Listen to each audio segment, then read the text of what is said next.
And I wanted to call Baba up here to talk to us about the altar and its meaning and what we're doing here today. Thank you, Baba. Shalom. Shalom, everyone. We say in the Gullah Geechee, in the Gullah Geechee, we say shalom. What is it?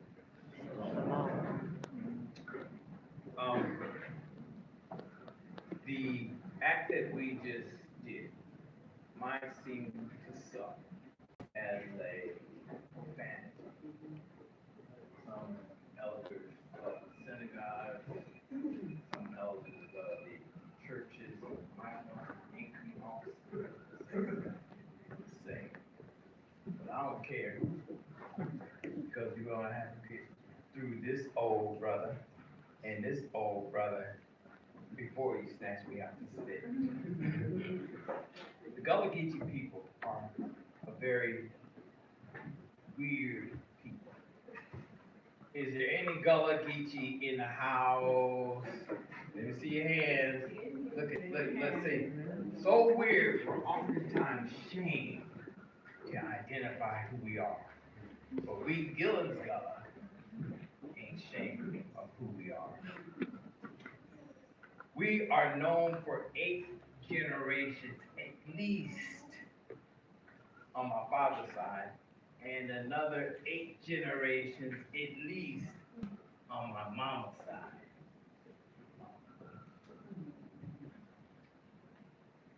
In our ancient scriptures, ancient scriptures, sacred scriptures, known as, for example, the book of Enoch or the book of Enoch.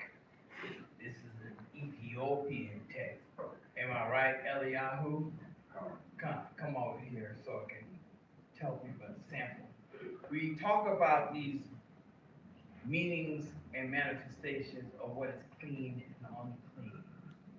So many times you will never find us messing around with something that's unclean, whatever that is. But we're getting to this part about the shells so you can truly understand. In the book of Leviticus, ain't that right, Lemuel? We talk about the so-called unclean and clean. The sikala, which is a word in Hebrew, which means peculiar. It means weird. It means what we would call different. A very peculiar people, the Most High, called certain chosen ones of our nature. And as such, all praise to the Most High. Further in our books, we hear about something in the Masorah, which is commonly known as the New Testament, as the last trump. And we're going to hear a sample right now from Uncle Eliyahu. Give a quick look so they can see really how it's at. Sorry, guys.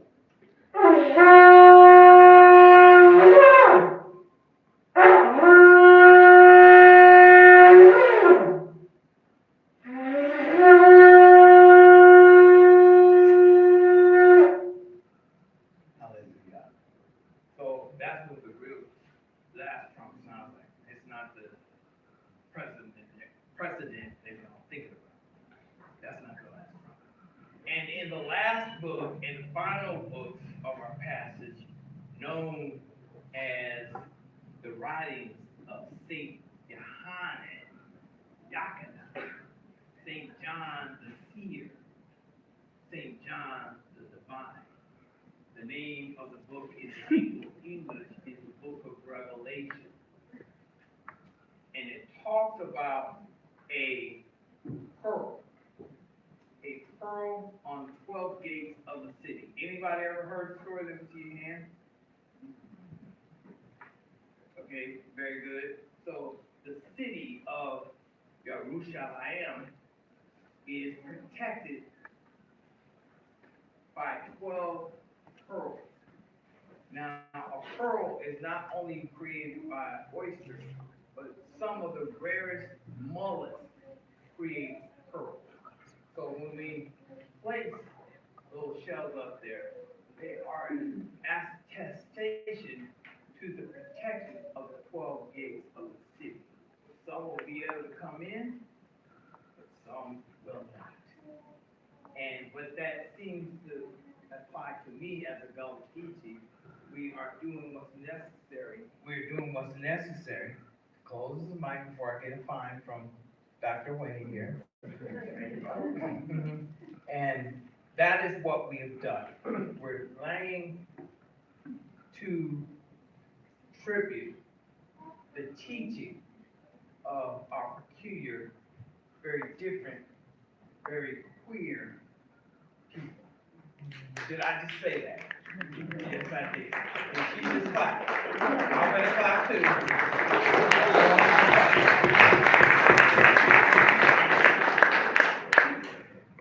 We do.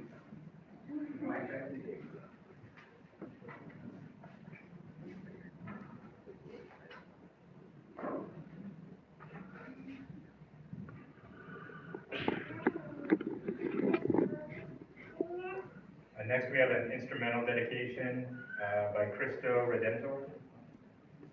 Is Cristo here? Oh, Suzette.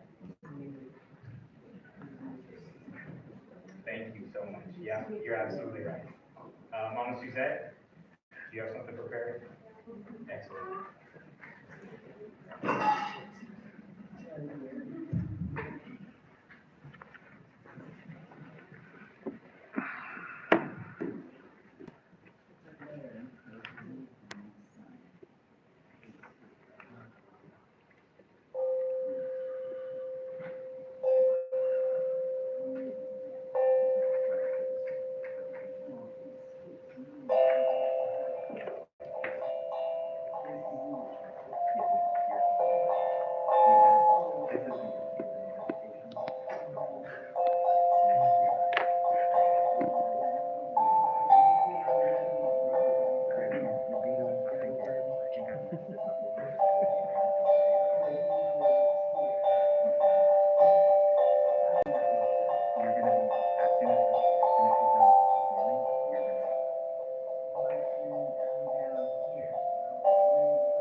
Everyone, we're going to be doing reflections from virtual family and friends.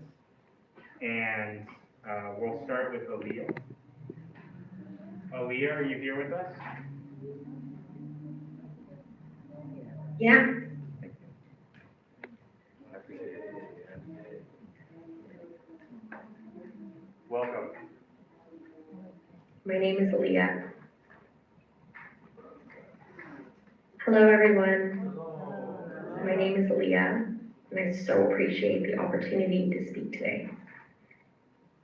I have written and rewritten this a dozen times now because nothing felt like enough for how much Rose meant to me, and nothing felt good enough to express the gravity of her life on mine. So I opted to write a letter to her, and I'd like to read that out for you today.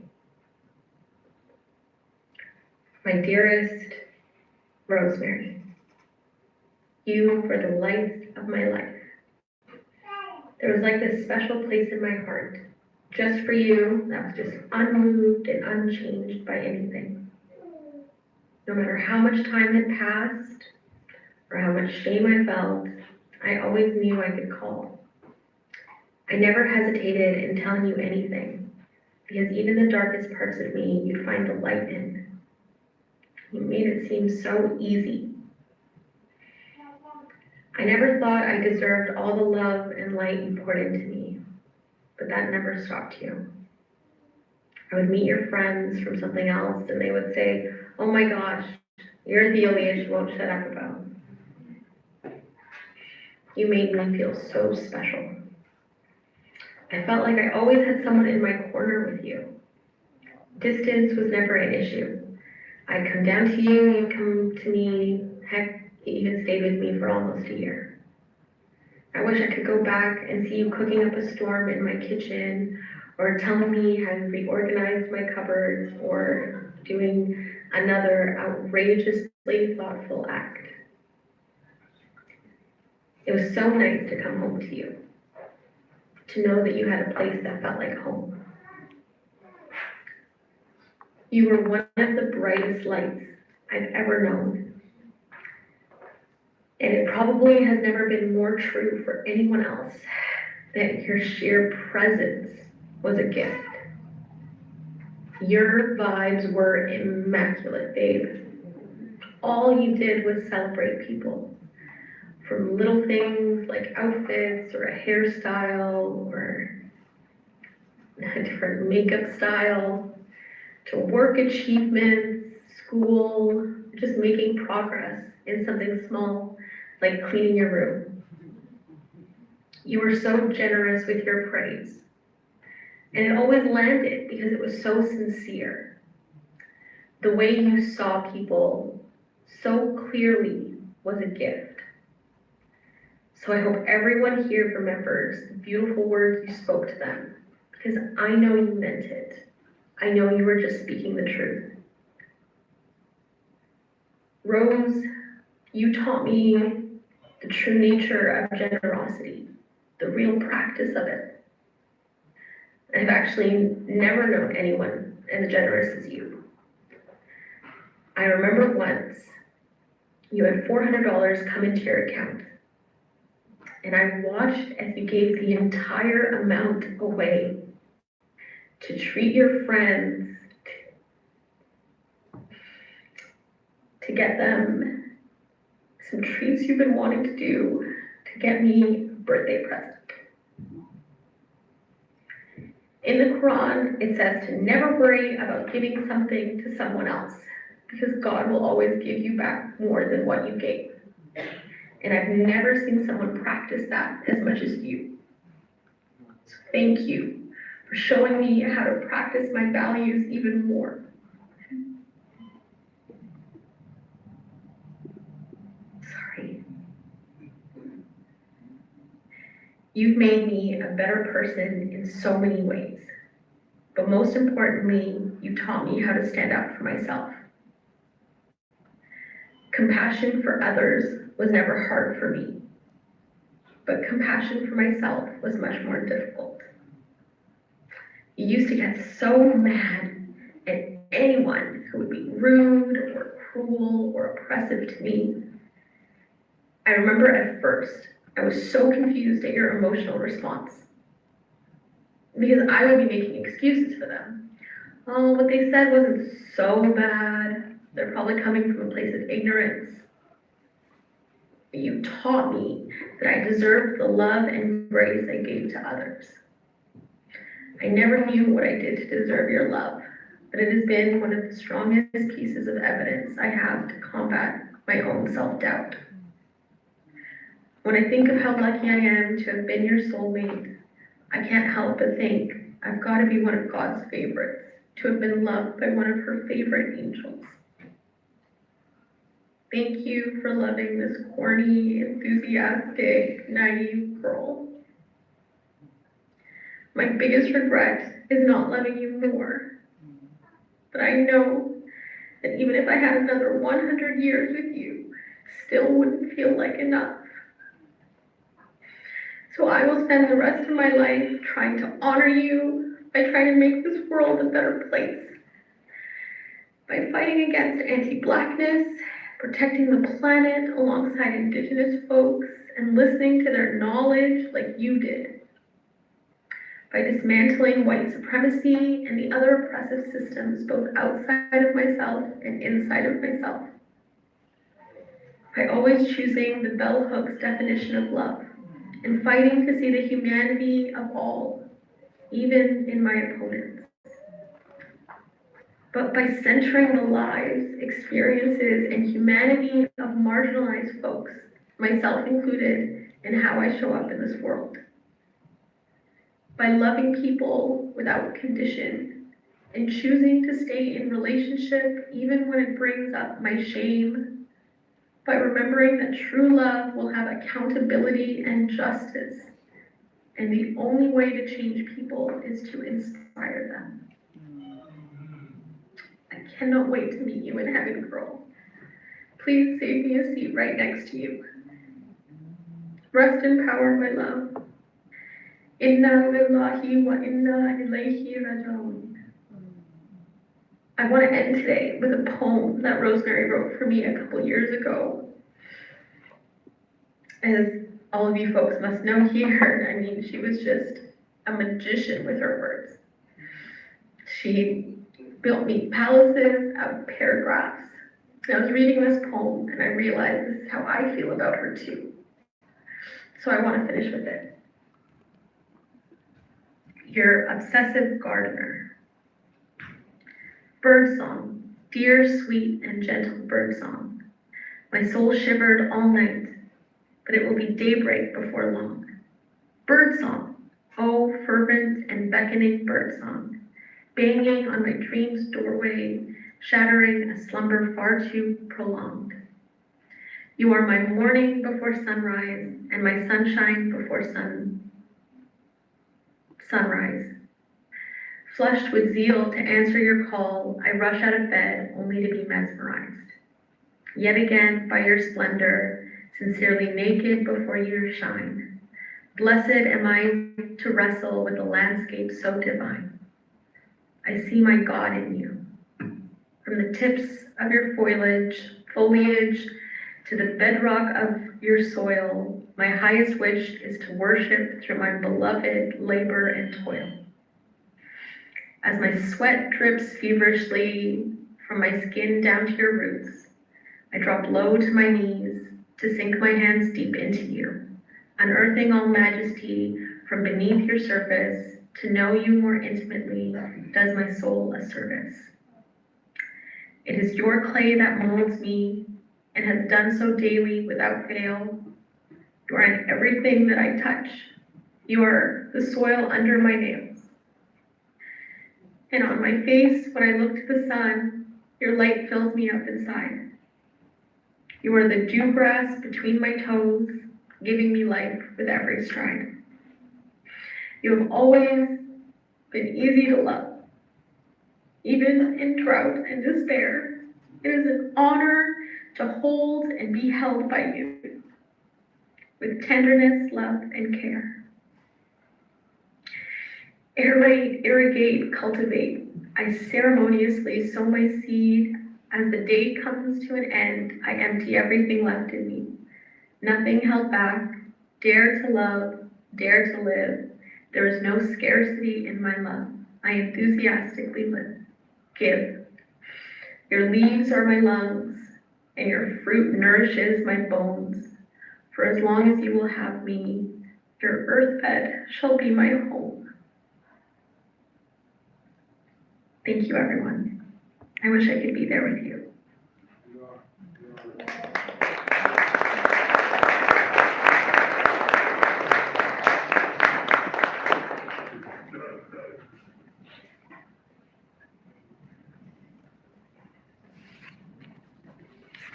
Next, we have Sydney Roseborough.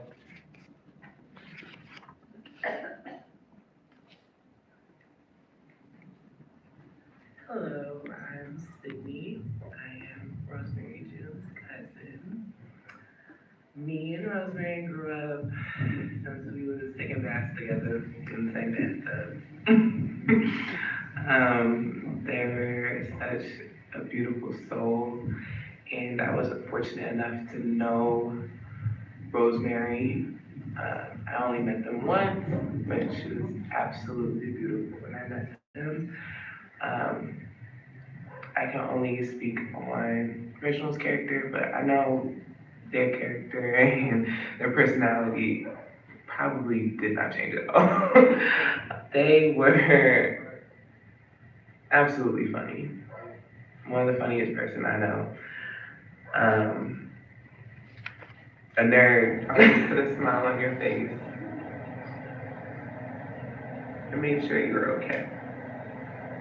A big activist, especially for their people. And I definitely know that did not change at all. And I'm beyond proud of them for that. I just wanted to say I love you. And I wish you could have found peace and happiness in this world.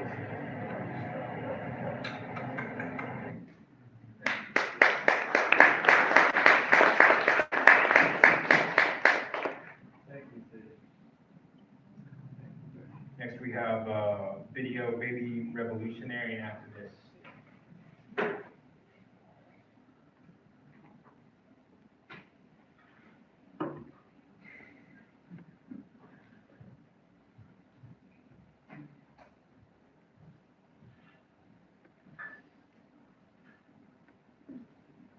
My name is Gary Elementary School. My teacher is Mr. McGurk. I'm doing a state report on West Virginia, and you can get a lot in my state report, but there's one part in my state report that I would like to talk about. There are some chickens in West Virginia, Morgantown, and they are being treated very, very poorly. And this is a video of how they are treated. You will see how the chickens are crowding. They don't have any room to just like sit down.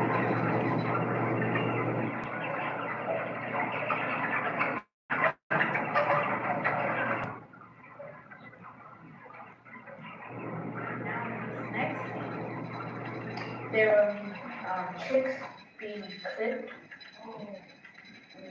Their beaks will be clipped, and it may seem like it's being cut by a fingernail, but it's really like being cut by the tip of the finger.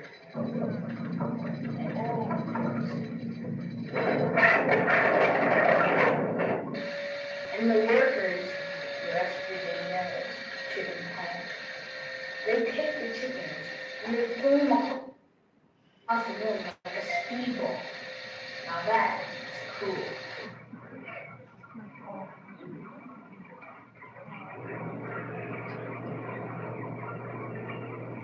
And I saw another video when the workers were jumping up and down like they're just stomping on the chicken. How apparently chickens are treated, and how the KFC secret ingredients are placed. And that's what I would like you to show you my current events in my daily report.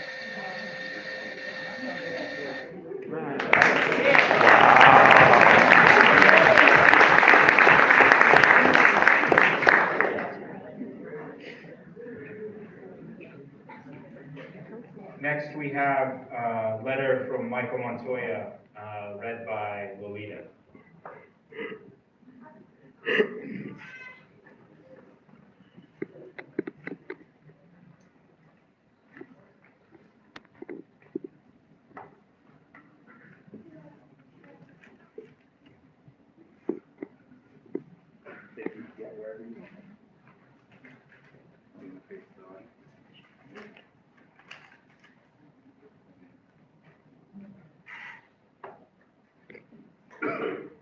Originally, the letter was sent to my sister to read, but there are things in here that I just felt that would too hard for her and me and Winifred. So, anyway, Reginald, my baby cuz, there's not been a day that has gone by that I spoke to your auntie Lolita that you haven't crossed my mind. When I watch you perform, not this time, I'm mad at you, but I can't be selfish. Now, you're not for me to ask why. I can remember your sister yelling at me when I dropped you and when I first tried to hold you when we were separated for all those years. First, when Uncle Danny died, it was we that never missed a beat. Not this time. I'm sitting in my cell, the size of a bathroom, because of the choices I've made in my life. Even though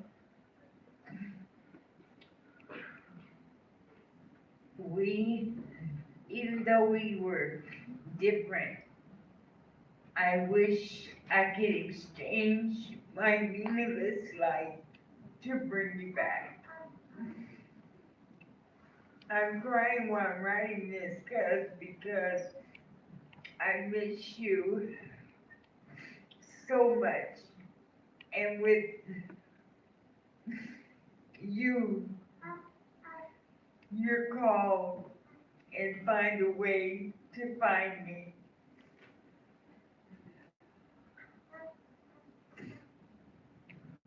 I just know you would have called me and we could have just talked and find a way for me to change the outcome of everything.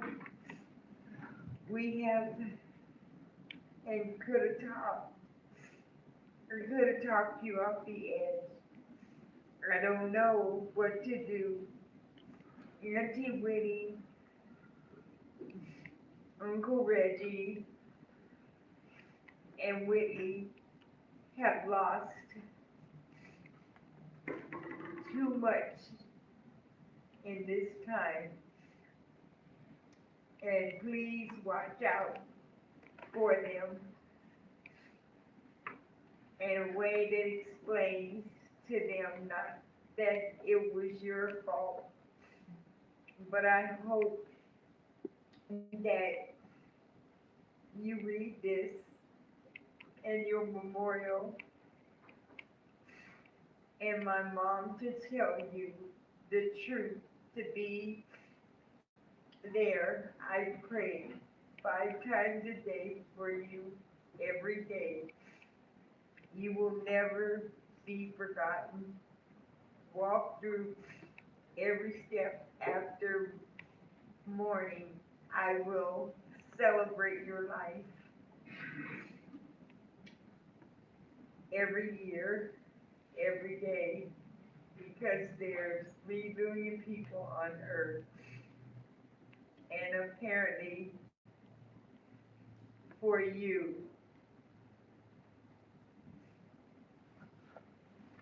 because it was over. Love, Michael Montoya. Rest in peace.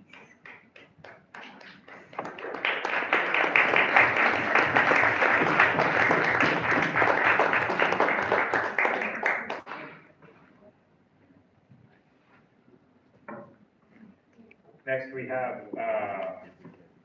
reflections from the community who's present. Is there anyone who would like to share some mindful words respecting, celebrating, and honoring Rosemary's life?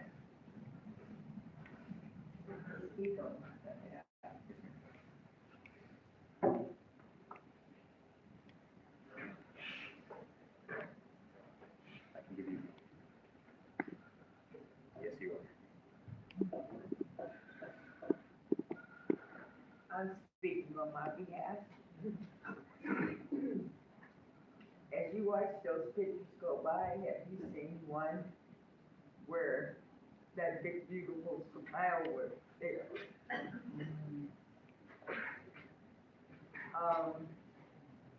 When I found out that Reginald identified as female, I told my sister, well, big deal. I'd rather have a live niece than a dead nephew. Can we finish talking about what we was talking about? And when she left, I called them. And I told them how proud I was. And I said, Auntie's gonna get everything mixed up and say she and he, I'm not disrespecting you. And LBD, whatever. I said, I just call you guys the alphabet people.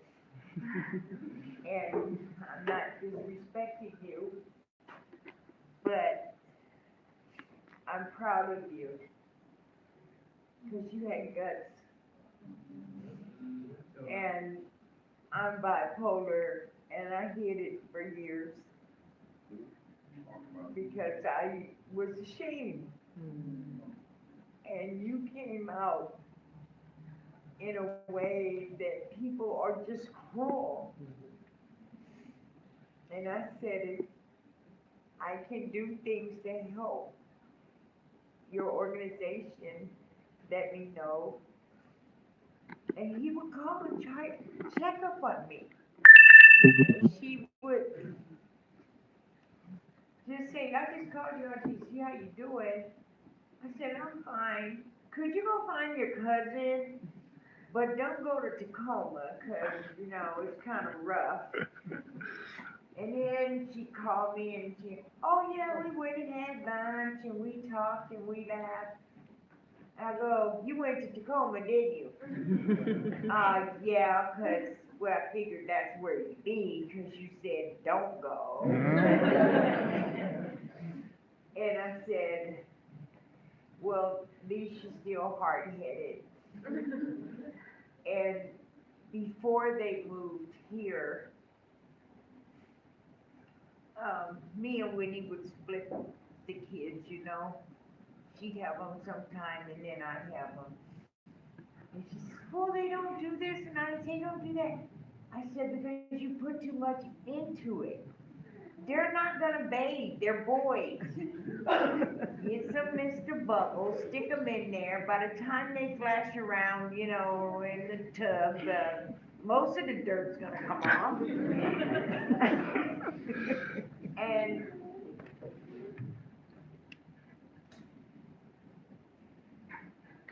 I'm gonna miss this kid. I'm gonna miss the soul. I'm gonna miss the spirit. I'm gonna miss that laughter. Think about it. Do we smile and laugh if we take pictures? Go back and look. Are we smiling and laughing on every single picture? Yes, ma'am. But she loved this life. It was other people that pushed her out. And we have to be strong as human beings and say, we're just not gonna take it anymore. These are our children.